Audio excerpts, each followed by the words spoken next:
Welcome to In the Word, a study of the International Bible School lesson. Join us as we learn from area professors and teachers as they bring you their thoughts and knowledge of the study of the Sunday School lesson for today. Now, here is today's program. Good day to you all. What a pleasure it is to have you join us as we continue our study in the Word, our series of Bible lessons from the International Sunday School series. We're continuing our study in the Gospel of Luke, and what a rich opportunity it is. Some great passages of Scripture. Yes, we've been hanging out in this the journey narrative section of Luke, and it's such a rich part because it has real distinctive passages, teachings, and events that we don't find in the other Gospels. Right. So that's always interesting. And we come today to one of those distinctive passages. One of the favorite passages for a lot of people. Yeah, it's the parable of what we commonly call the prodigal son. Right. But in the course of our conversation about the parable today, we might suggest some alternative titles, Well, right? for one thing, the chapter is the Lost and Found chapter. Yeah, that's right. There. So chapter 15 includes 3 lost parables. So, by the way, so you have found them, have you? Yes, the lost sheep, the lost coin. And where are they? Luke chapter 15. They're right? found. We have actually found them. So, one of these distinctive passages, and so we get the privilege today to talk about the parable of the prodigal son, only part of which is in our printed text. Yes, that's it. So, I think we're going to bite the bullet and teach the whole parable, right? It really should be the whole thing. Yeah. It's the parable of the 2 sons. Right. Not just the one. Right. The parable starts out, there was a man who had 2 sons. Right. So it really focuses first on the father. Right. And some people have suggested that we should call this parable the parable of the forgiving father, or there's one great book out on this parable now called the Prodigal God. Which sounds a little odd to us, but it puts the focus on God, on the father of the parable. And that's very appropriate. But the other thing that the first sentence reminds us of is that besides the father in the parable, there's a second son. Yeah, there's a second son. He may carry more of the impact of what Jesus was trying to get across because of the lead into the chapter. Yes. First couple of verses of chapter 15 of Luke. Right. Now, the parable of the prodigal son, or forgiving father, or the 2 sons, whatever we want to call it, doesn't start till verse 11, but it's preceded by these other 2 parables, the lost sheep and the lost coin, and they are preceded by the actual historical setting in which Jesus told these 3 parables. The first 2 verses of the chapter. Yeah, and we're going to spend some time looking at those because you really cannot properly understand the lost parables without seeing the dynamic of the historical setting. So let's take a look at those. You want to Well, it begins as all the tax collectors and sinners were coming near to listen to him. The Pharisees and scribes were grumbling and saying, "This fellow welcomes sinners and eats with them." Yes. Now let's go backwards here. Welcomes and eats with. Welcome means to offer a social acceptance to somebody. And in that culture, the preeminent way to indicate social acceptance was to share a meal. To eat together. Yes. And you just didn't do that with certain people. Right. We've already seen how the Gospel of Luke highlights Jesus' care and concern for the poor, the lame, women, children. In other words, people who were considered lowly or marginalized or outcast in the society of Jesus' day. And we have something similar behind what's going on here. Yes. So there's this idea of social acceptance symbolized by a shared meal. Then we have the 2 groups of people. Verse 1 mentions tax collectors and sinners. I assume that means tax collectors and other sinners, right? Yeah, that's Because they thought the tax collectors were kind of the Were sinners. preeminent sinners, right? Yeah. Because of their association with the oppressive Roman government and their tendency to Fleece the scam, people. to Right. cheat, Yeah. to defraud. The Pharisees and scribes, on the other hand, were some of the most respectable people of Jesus' day, but they come in for a good bit of criticism from Jesus. What lay behind his They were criticism? considered to be the cream of the crop, and they were proud of it. And they would not associate with people that were down and out or people that were undeserving, and they considered themselves to be very deserving. Yeah. In many ways, they were much like Jesus in terms of their belief system, their attention to God's Word, the Scripture, the Old Testament, their devotion to God, and their attempt to live obediently They were before surface God. morals, but apparently their motives were not matching their morals. Yeah. And so they had some of the haughtiness that Jesus condemned, and going along with that, they had some of the contempt for other people who didn't measure up to their moral standards that Jesus condemned. But Jesus told the parable of a person that has 100 sheep and one of them is lost. You leave the 99 and go search for that one. And then there's great rejoicing when you find the one. Yeah. And that stands in such sharp contrast to the description of the Pharisees and scribes in 15 verse 2. They're grumbling. Yes. They're not rejoicing. Right. They're not celebrating. So even the angels of heaven rejoice over one sinner who repents. And here these Pharisees and scribes can't. They're a long way from rejoicing. Right. They're trapped in grumbling. Then the next lost parable is parallel to 10 it. coins and one's missing. Yeah. And the woman sweeps and cleans the house.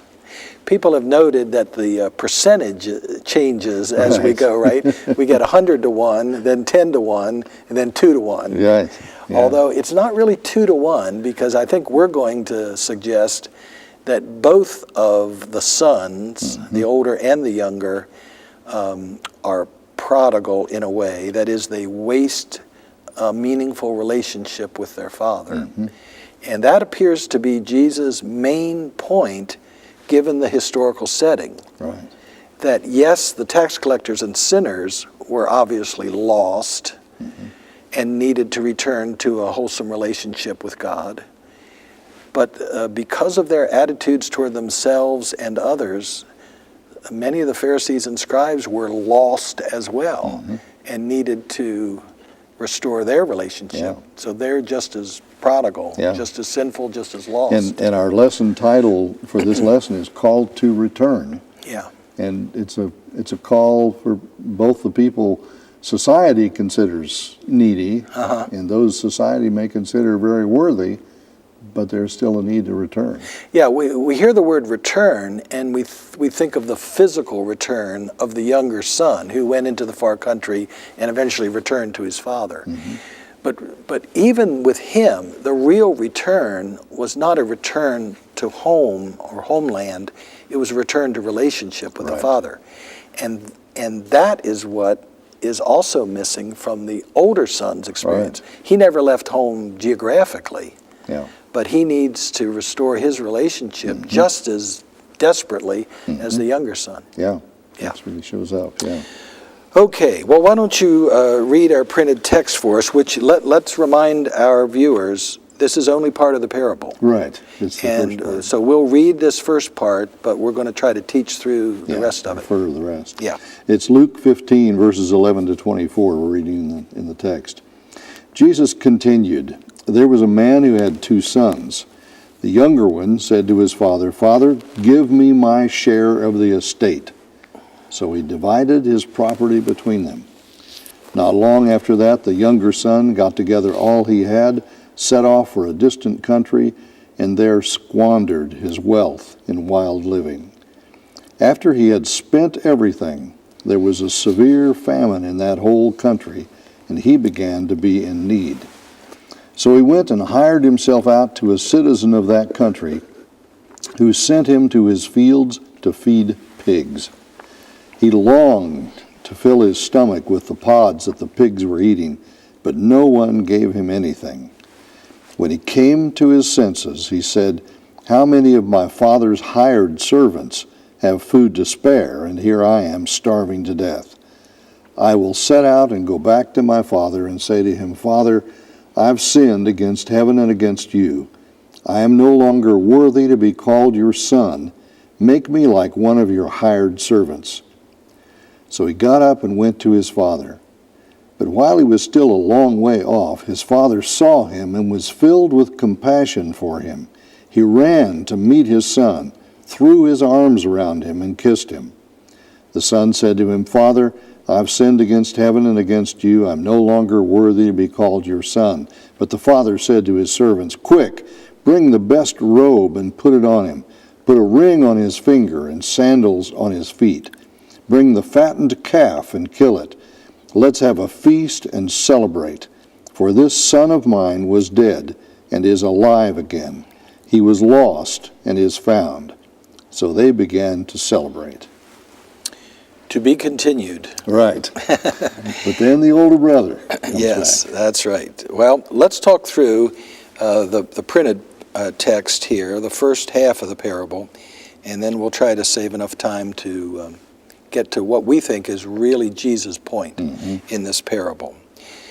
We've already commented on the fact that Jesus is telling a parable about a man, a father. That's his emphasis, who had two sons, and we want to honor Jesus' emphasis on a father and both sons. But the younger son comes and says, "Give me my share of the estate." Now, this is a terrible insult to the father. It is. Yeah. We've been told by people who understand the culture of that day that since children did not inherit until the death of the parent, that this is tantamount to saying, "I wish you were dead," or "To me you are dead, give me my inheritance now." Money's worth more than you are. Yeah.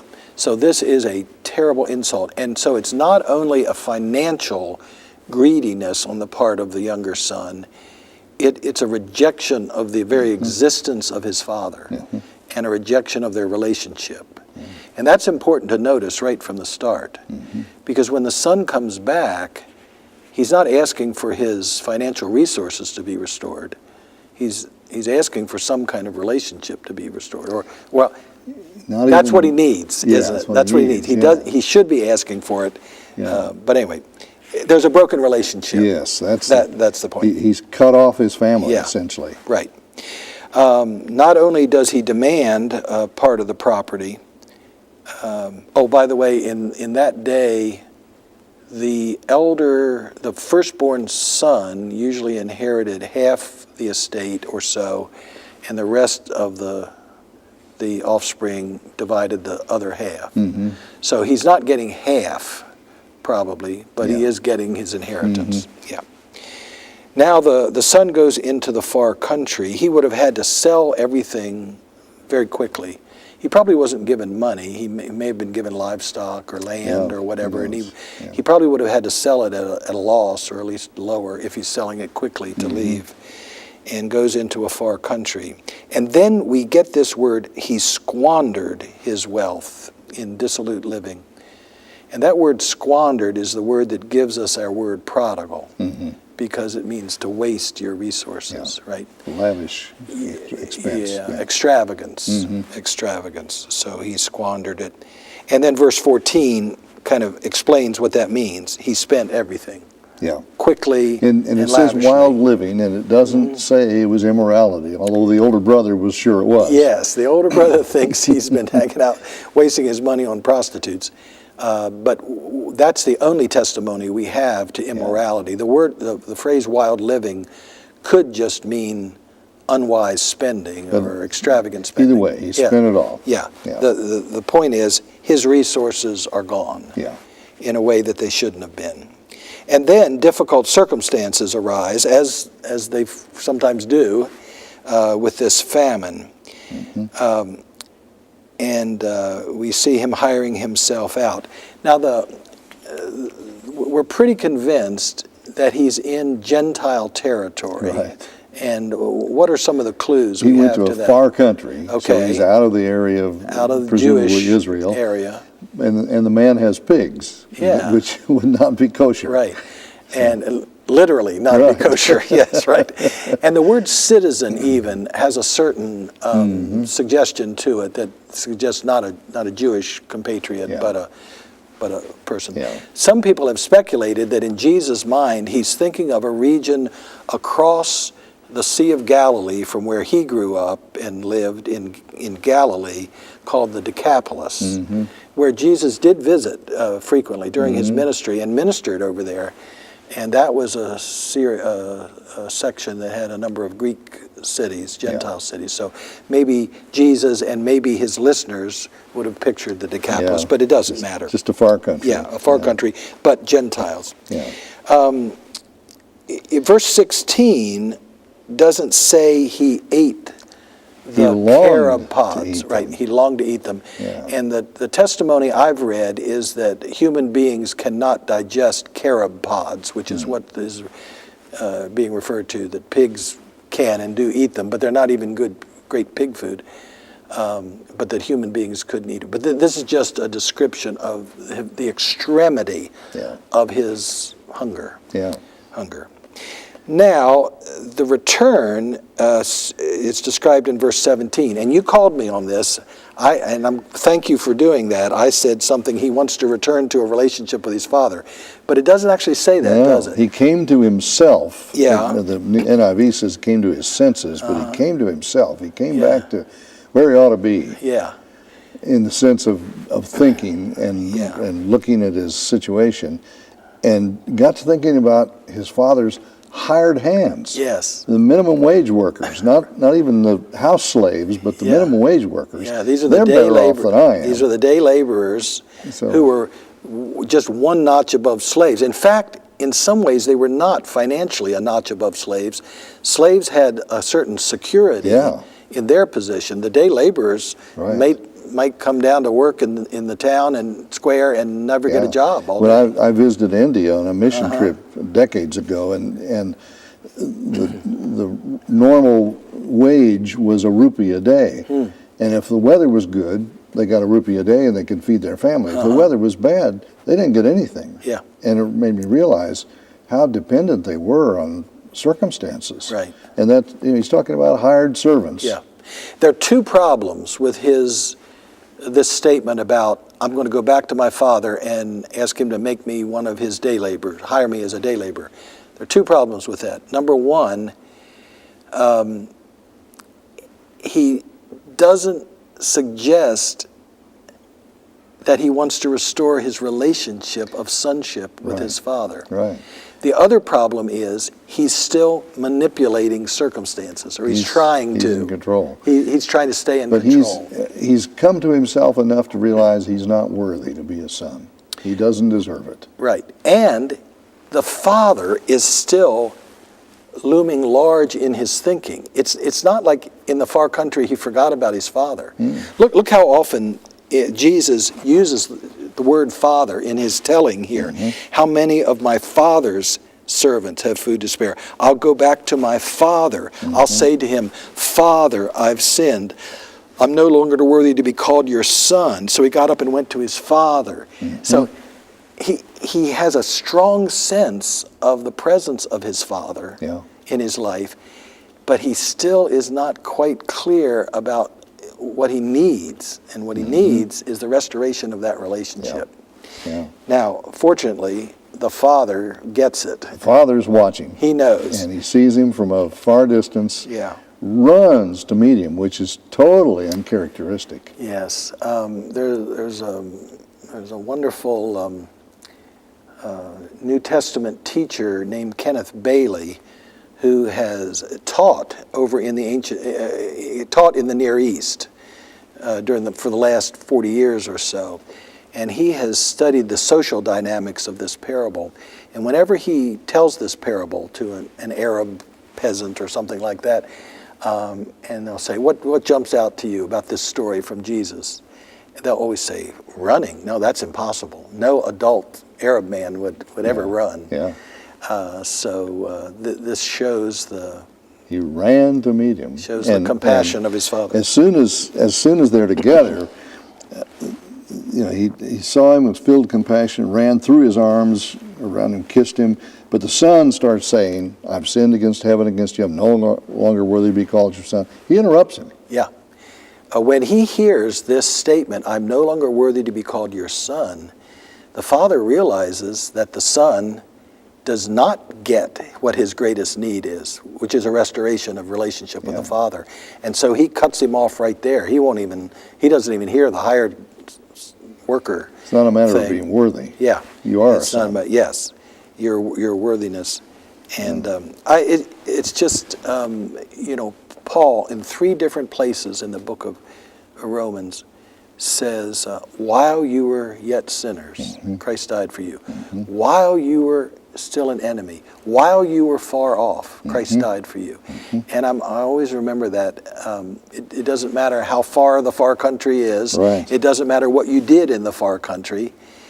But It's God not a has matter of reached being out worthy. to you. Yeah, it's not your worthiness. Yeah. It's me. So this is. But the father says, "Bring the best robe, put a ring on his finger, put sandals in his feet." All those are indicative of the son. Yeah.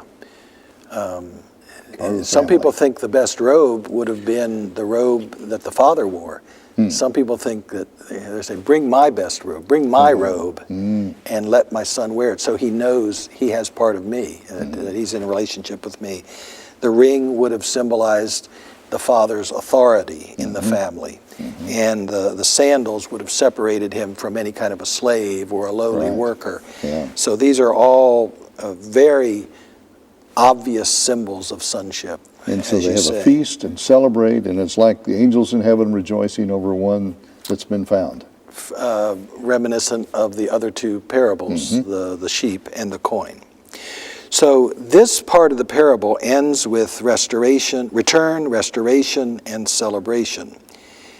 But then the older brother comes what's back. yet to come is so important because it speaks to the real problem that occasioned the telling of these parables in the first place, and that is the grumbling of the Pharisees and scribes. Right. The older brother Yeah. comes back, hears all the celebration, says, "What's going on?" A servant says, "Your brother came back," and he refuses to go in. He's angry. And the father comes out to him and says, he says, "This son of yours wasted everything." And the father points out, he's your brother. Yeah.